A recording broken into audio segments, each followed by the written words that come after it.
Irmãos queridos, nós vamos abrir a palavra de Deus no Evangelho de Jesus Cristo, conforme o relato de Mateus. Mateus capítulo 19. Mateus 19, versos de 1 a 12.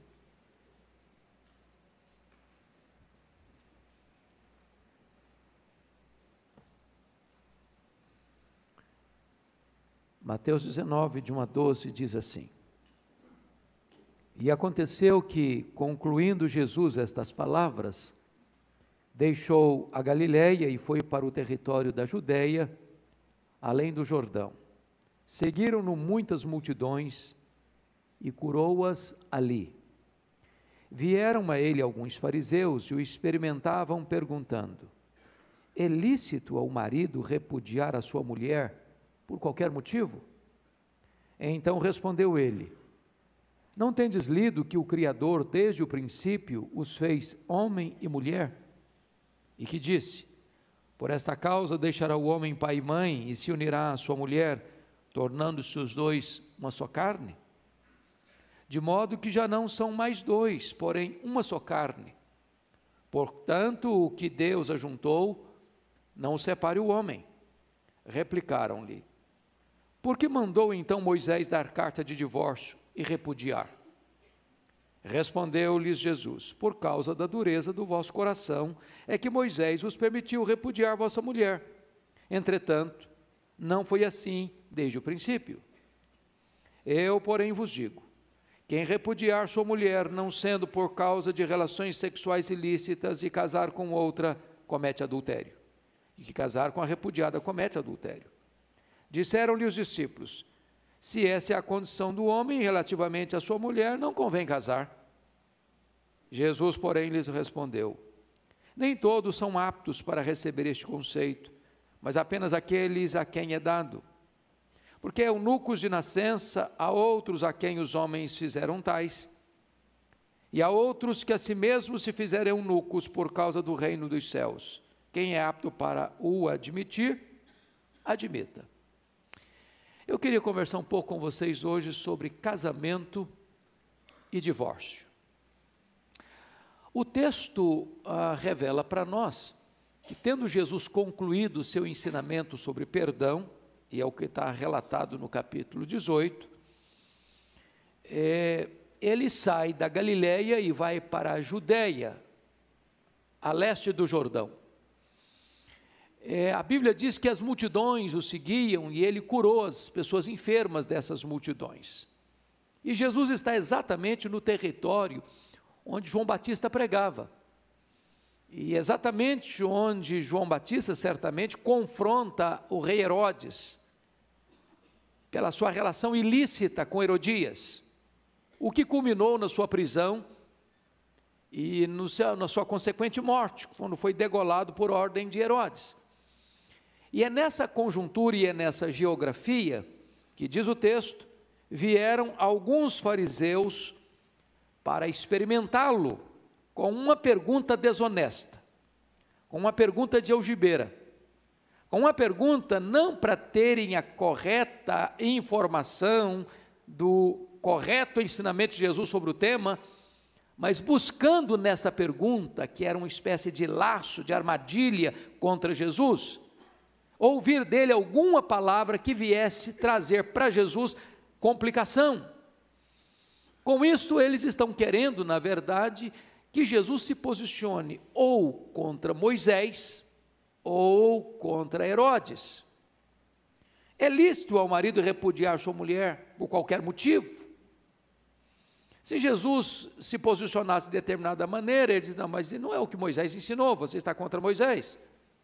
Se Jesus radicalizasse, eles poderiam tirar vantagem disso e pensar o seguinte: se ele se posicionar muito radicalmente contra a questão do divórcio, ele vai ter o mesmo destino de João Batista, Herodes vai ficar contra ele, e era isso que eles esperavam. Mas também, por trás dessa pergunta desonesta, está um pano de fundo histórico. Naquela época havia duas escolas de interpretação, duas escolas rabínicas, uma liderada por pelo rabino Hillel, que era um progressista liberal, e ele achava que um marido podia repudiar sua mulher por qualquer motivo. A refeição não ficou do agrado do marido, é motivo. A mulher respondeu ao marido com a voz meia rude, meia áspera, também é motivo para divorciar. Então, se abria a porta escancaradamente. A outra escola, liderada por um outro rabino chamado Shammai, era uma escola conservadora. Era uma escola em que somente infidelidade conjugal podia justificar o divórcio. Em outras palavras, eles estão perguntando assim para Jesus: em qual time o senhor joga? Qual escola o senhor defende? O senhor é partidário de Hillel ou partidário de Shammai? Notem vocês que a pergunta é sobre divórcio. É sobre divórcio. Aqui, pegando uma carona, nós estamos percebendo que a sociedade ocidental, sobretudo, está cada dia mais abrindo as portas para facilitar o divórcio. E em virtude disso, o número de divórcios aumenta a cada ano. A cada ano. Talvez hoje nós já estejamos chegando aí a quase 50%. De 100 pessoas que vão ao altar para se casar, 50 delas, no meio do caminho, desistem do casamento. E 70% das pessoas que se casam a segunda vez, também se divorciam. Porque o problema não era o primeiro casamento, o problema é não ter entendido bem o que é casamento. E 70% das pessoas que se divorciam e casam de novo, 10 anos depois, descobrem que o segundo casamento foi pior que o primeiro. Então o problema não é divorciar, o problema é resolver os problemas que surgem no casamento. Bom, diante desta questão, notem vocês que a nossa sociedade está discutindo o divórcio, e por isso tem tanto divórcio. A sociedade devia discutir casamento. O que é casamento? Se nós entendêssemos melhor o que é casamento, nós teríamos menos divórcio. Notem a resposta de Jesus.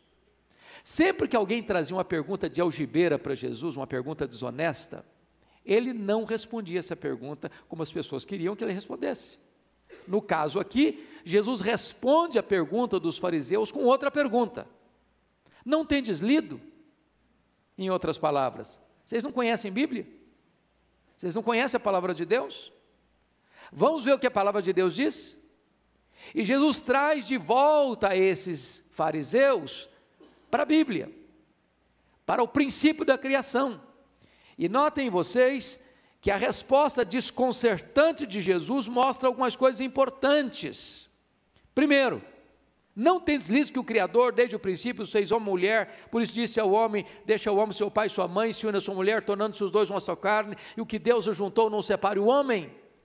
A primeira coisa que Jesus lembra a essas pessoas é que casamento não é uma instituição humana, casamento é uma instituição divina. No dia que a sociedade, ou no dia que a igreja perder isso de vista, que casamento não é um instituto humano, mas uma instituição divina, o casamento se fragiliza e o divórcio cresce. A segunda coisa que Jesus deixa implícita, e também diria até claro, é que o casamento é a relação humana mais profunda. Por quê? Porque o casamento é tão glorioso que justifica o desligamento ou desvínculo do homem de seu pai e mãe para se unir à sua mulher. Em outras palavras, a relação de um homem com a mulher, o casamento, é mais forte ainda do que a relação que o filho tem com pai e mãe. Por isso ele deixa pai e mãe para se unir à sua mulher, tornando-se os dois uma só carne. Mas aí Jesus, ao tratar com os fariseus numa pergunta de divórcio, ele não discute divórcio, Jesus discute casamento. Casamento. E quais são os pilares do casamento? Primeiro, notem comigo no versículo 5, o casamento é heterossexual, por esta causa deixará o homem, pai e mãe, e se unirá à sua mulher. Então notem vocês que Deus criou um homem e criou uma mulher, criou um macho, criou uma fêmea. E casamento é uma união entre um homem e uma mulher, entre um macho e uma fêmea. Dentro das brincadeiras dos bastidores do Brasil, se diz que Deus não criou um Adão e um Ivo, mas um Adão e uma Eva. Ou seja, casamento não é a relação de um homem com um homem, casamento não é a relação de uma mulher com outra mulher, casamento é a relação de um homem com uma mulher, de um macho e uma fêmea. Esse é o projeto de Deus para o casamento. Então, mesmo que a sociedade humana abra espaço para o casamento homoafetivo, para a relação homoafetiva, e que aplauda isso, e que diz que isso é normal, que isso é comum, que isso é uma escolha humana, pode até ser uma escolha humana e é, mas não uma instituição divina. Deus instituiu o casamento heterossexual.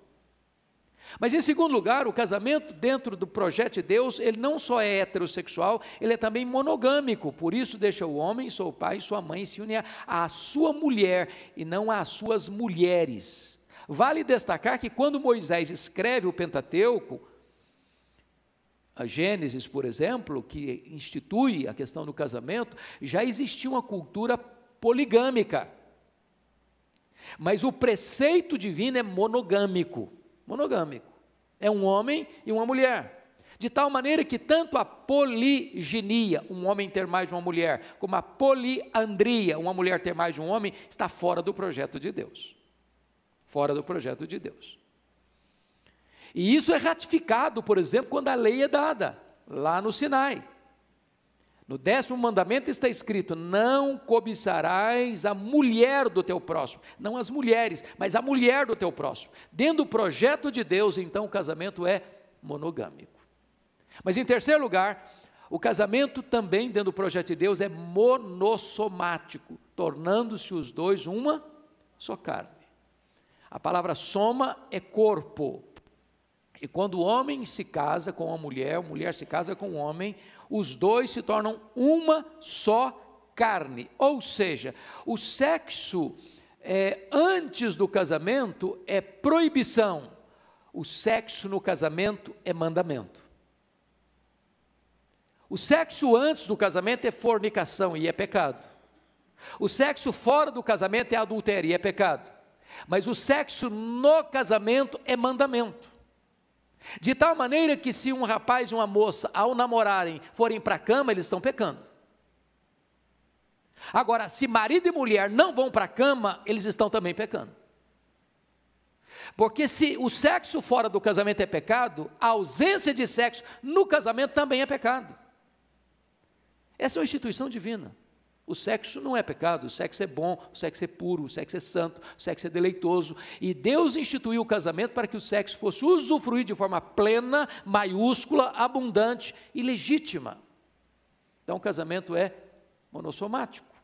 Mas ainda em quinto lugar, o casamento é indissolúvel.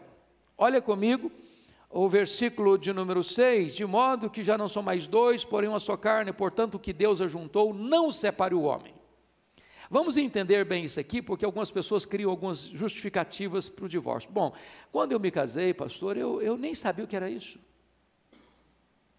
Eu me casei assim, atabalhoadamente. Aliás, eu me casei contra a vontade dos meus pais. Aliás, eu nem orei para casar. Eu fui para o altar assim, meio desapercebido. Quando eu vi, eu já estava casado. Então Deus não estava nesse negócio, não. Não foi Deus que me ajuntou, não, tenho certeza. Deixa eu dizer uma coisa importante aqui. Mesmo quando um rapaz e uma moça se casam, sem reflexão, sem a bênção ou a permissão dos pais, contrariando todos os aconselhamentos que receberam, e se casam, Deus ratifica aquela aliança. Deixa eu lhes dar um exemplo. Está lá em Josué capítulo 9. Josué fez uma aliança com os gibeonitas apressadamente, ele não consultou a Deus para fazer. Ele não devia fazer aquela aliança. Os gibeonitas eram um povo que habitava a terra e eles deviam desalojar os gibeonitas de lá e possuir a terra. Mas como fizeram uma aliança, Deus ratificou a aliança. Mais de 300 anos depois, aquela aliança foi rompida no governo de Saul. e um juízo de Deus veio sobre toda a nação. Então preste bem atenção nisso. Quando um rapaz e uma moça se casam, esta aliança está ratificada. Agora notem mais no versículo 6. Portanto, o que Deus uniu, não o separe o homem. A palavra homem aí está no neutro. É homem, é mulher, é advogado, é juiz, é pastor, é conselheiro. Ou seja, nenhum ser humano tem competência para desfazer o que Deus fez. Então o casamento, aos olhos de Deus, é indissolúvel. Estão casados até que a morte os separe. Mas mais ainda, irmãos, em último lugar, o casamento não é compulsório, porque é curioso que quando os discípulos escutaram os preceitos divinos a respeito de casamento, os discípulos disseram assim para Jesus, disse-lhes os discípulos, versículo 10, se essa é a condição do homem relativamente à sua mulher, não convém casar. Em outras palavras, o pano de fundo que os discípulos estavam acostumados era muito mais light, muito mais leve, muito mais relativo, muito mais concessivo. Aí Jesus estreitou a porta, aí Jesus radicalizou, e eles ficaram chocados. Senhor, o senhor está pegando pesado demais, se o negócio é desse jeito mesmo, é melhor não casar. Está muito difícil, suas leis estão muito rígidas, seus preceitos são muito estreitos, desse jeito aí, é melhor não entrar no casamento. E Jesus não alivia, não. Olha o que Jesus respondeu no versículo 11. Jesus, porém, lhes respondeu, nem todos são aptos para receber este conceito, mas apenas aqueles a quem é dado. Então, note vocês que nós vivemos numa sociedade, sobretudo a sociedade ocidental, extremamente concessiva, relativista, onde os preceitos de Deus são jogados por terra, e a vontade humana é que vai prevalecer. Então, está casado? Ok, teve a primeira briguinha, separa.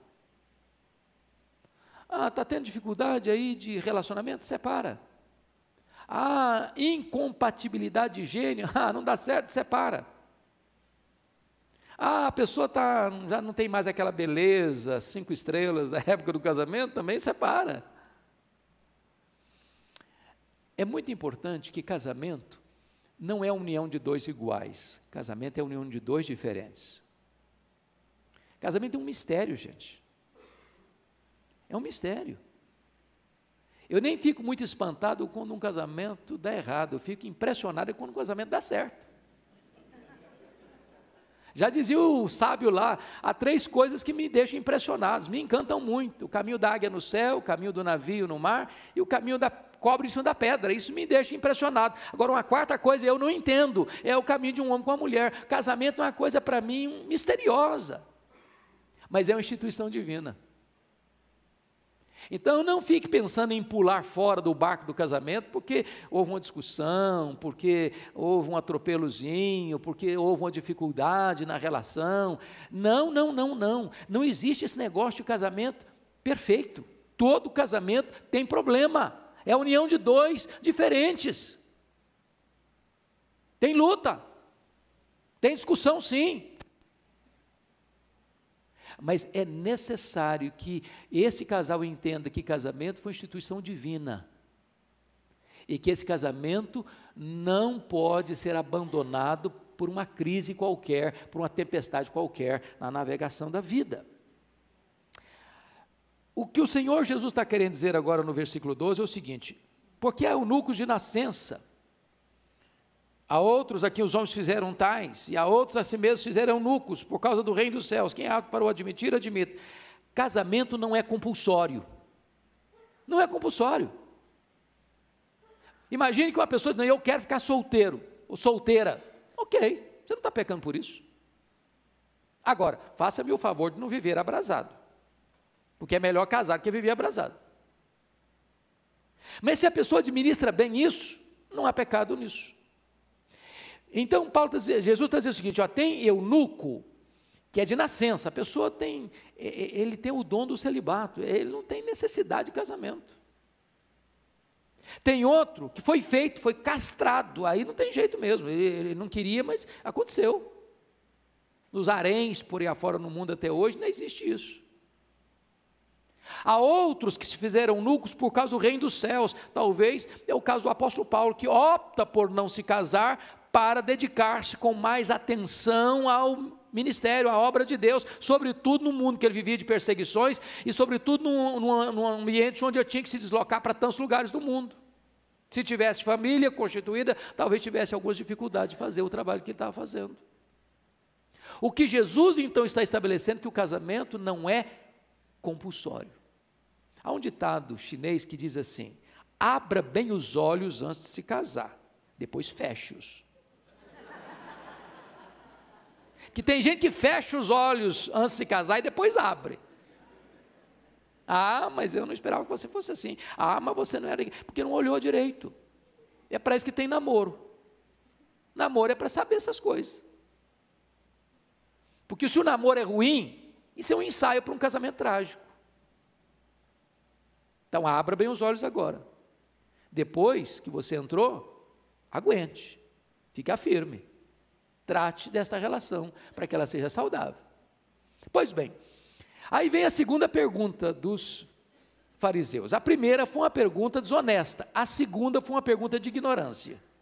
Olha a segunda pergunta deles no versículo 7. Replicaram-lhe os fariseus: por que mandou então Moisés dar carta de divórcio e repudiar? Preste atenção no verbo mandar. Por que Moisés mandou dar carta de divórcio e repudiar? Olha a resposta de Jesus. Versículo 8.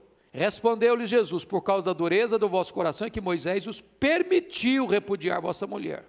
Entretanto, não foi assim desde o princípio. Existe uma diferença enorme entre o verbo mandar e o verbo permitir, não tem? Claro que tem. O que Jesus está dizendo para esses escribas, para esses fariseus, é o seguinte: vocês não leram de certo Moisés, a hermenêutica de vocês está errada, vocês não leram Moisés direito. Moisés nunca mandou dar carta de divórcio, Moisés permitiu. Em outras palavras, o casamento é uma instituição divina, o divórcio não. O divórcio não. O divórcio é permissão divina, não mandamento divino. Está claro isso, irmãos, ou preciso botar a legenda? Agora, permissão divina em que situação? Por quê? Por causa da dureza do vosso coração. Agora, o que é dureza de coração? É só entender o que Jesus ensinou antes. No capítulo 18, dureza de coração é a incapacidade de perdoar. Por que é divórcio, irmãos, via de regra? É porque às vezes um cônjuge comete um erro, um deslize, um pecado, uma transgressão, decepciona o cônjuge. E aí esse cônjuge que foi machucado não se dispõe a perdoar, a sarar a ferida, a emendar a brecha, a recomeçar. E então essa incapacidade de perdoar é chamado na Bíblia de dureza de coração. Então o divórcio é filho da dureza do coração. Mesmo quando há um pecado, que à luz do versículo 9, abre caminho para a legitimidade do divórcio, mesmo quando há esta causa, não tem necessidade, não é compulsório o divórcio. O perdão é sempre melhor do que o divórcio. É isso que Jesus está ensinando aqui. Então, notem vocês que o divórcio nunca é compulsório. Ele é permitido. E permitido por causa da incapacidade de perdoar, por causa da dureza do coração. Ele é permitido no contexto do versículo 9, olha comigo, vamos ler todos juntos o verso 9? Vamos lá? Eu, porém, vos digo, quem repudiar sua mulher, não sendo por causa de relações sexuais ilícitas, e casar com outra, comete adultério, que casar com a repudiada, comete adultério. Então vamos ler esse versículo na negativa. Aqui está na positiva, vou ler na negativa. Eu, porém, vos digo, quem repudiar sua mulher, sendo por causa de relações sexuais ilícitas, e casar com outra, não comete adultério. Ou seja, a infidelidade conjugal dá legitimidade, permissão para um divórcio. Mas não que a infidelidade obrigatoriamente, compulsoriamente, force esse cônjuge a se divorciar. A dureza de coração é a incapacidade de perdoar. Mas onde há disposição de perdão, há cura, há recomeço, há restauração. O que o texto está querendo dizer é que o divórcio não é compulsório, que o divórcio é permitido, mas que o divórcio por qualquer motivo não é válido. É hora de nós olharmos a cultura ocidental e nós olharmos para a Escritura. O que rege a nossa vida? O que rege a Igreja de Deus? É a cultura ocidental ou as Escrituras? Se nós observarmos as Escrituras, nós vamos fortalecer o casamento e nós vamos diminuir o índice de divórcios. E meus amados irmãos, Alvin Toffler chegou a dizer, foi um importante escritor falecido há pouco tempo, um dos maiores e mais eloquentes escritores do mundo, diz que o problema número 1 do mundo é o problema da família. Se nós tivermos famílias fortes, nós teremos igrejas fortes. Se nós tivermos famílias fortes e igrejas fortes, nós teremos uma nação forte. E nós esperamos, amados irmãos, que esta orientação do Senhor Jesus Cristo nos ajude a termos casamentos mais saudáveis, famílias mais fortes, igrejas mais robustas, para a glória de Deus. Vamos fechar os nossos olhos e vamos orar. Rendemos-te graças, ó Deus, pela Tua palavra que nos instrui, que nos ensina, que nos exorta e que nos dá diretriz.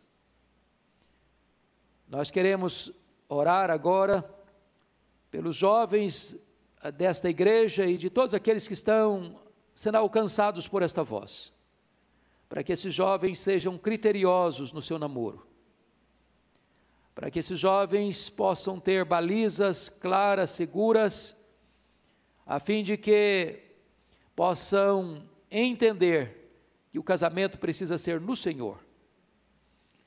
E permita, Deus, que os jovens da Tua igreja possam orar, e possam vigiar, e possam ter atenção redobrada, para que constituam casamentos e famílias que tragam glória para o Teu nome, tragam edificação para a igreja, tragam felicidade para a família.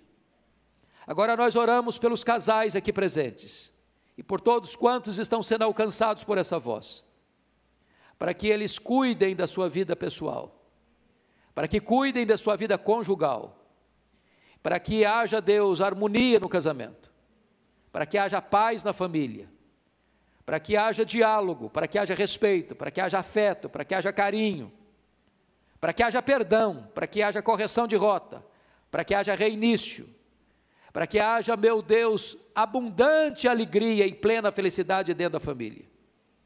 Nós sabemos que se o Senhor não edificar a casa, em vão trabalham os que edificam. Nós sabemos que é o cordão de três dobras que não se rompe facilmente. E nós pedimos, Deus, para que os casais aqui possam entender a necessidade que têm de colocarem sua vida conjugal aos pés do Senhor Jesus Cristo, para que Ele seja não só o fundamento deste casamento, mas também o elo de ligação desta relação. Que seja assim, meu Deus, para a glória do Teu nome, em nome de Jesus. Amém.